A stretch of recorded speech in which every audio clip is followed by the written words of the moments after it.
Le niaouli. Nom latin, Melaleuca quinquenervia. Famille, Myrtaceae.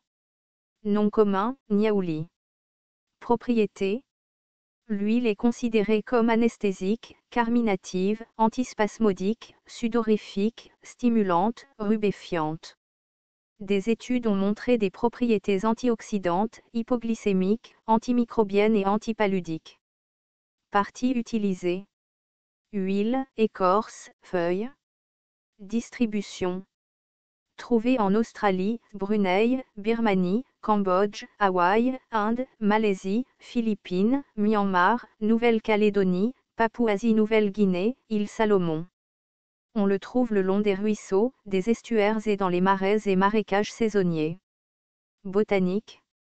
Le niaouli est un arbre atteignant 10 mètres et plus, avec une couronne étroite et dense, un tronc robuste, souvent tordu. L'écorce est spongieux et liégeux, et se décolle en couches minces. Les branches sont pendantes.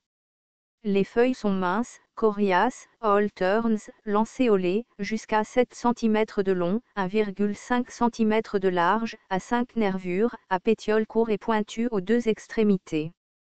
Les fleurs sont finement velues, blanches, en épidense, mesurant jusqu'à 6 cm de long, et dégagent une odeur désagréable de moisi. Le fruit est petit brun grisâtre, avec une étroite rainure autour du sommet entourant une petite coupe en forme de cratère marquée de 5 rainures radiales. Constituants. L'huile de Melaleuca est distillée à partir de feuilles et de brindilles fraîches. Les feuilles donnent de l'huile de cajeput qui contient 45 à 56% de cinéole, des esters d'acide beurré, valérianique et acétique. La concentration en huile essentielle dans les feuilles est relativement élevée, environ 1 à 3% de masse fraîche. Utilisation culinaire. En Nouvelle-Calédonie, le thé est fabriqué à partir des feuilles. L'huile de cajeput est utilisée en petite quantité comme arôme dans les aliments et les boissons. L'huile essentielle obtenue à partir des feuilles est utilisée comme composant aromatique dans des aliments tels que les produits de boulangerie, les bonbons, les condiments, les desserts laitiers, la viande, les boissons non alcoolisées. Médecine rurale. En Malaisie, l'écorce, ramollie par la mastication, est appliquée sur les plaies suppurantes pour extraire le pus. Au Sarawak, l'écorce est utilisée avec les feuilles d'hydrocotyle sur les plaies purulentes, également pour extraire le pus. L'huile est utilisée en externe pour les maux de tête, les maux de dents, les maux d'oreille, les rhumatismes, les crampes et les plaies fraîches, comme parasiticide et comme vermifuge.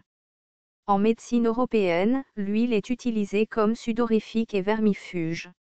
À Cuba, un extrait est utilisé comme analgésique et antipaludique. En Australie, les aborigènes mâchaient de jeunes feuilles pour traiter le rhume de tête. Les feuilles sont brassées dans de l'eau chaude pour faire un liquide pour le traitement des maux de tête et des maladies générales. L'huile est utilisée dans les caries dentaires, comme anodine, comme gouttes auriculaires pour les maux d'oreille, et localement, pour le pityriasis, le psoriasis, l'eczéma, les rhumatismes et les névralgies.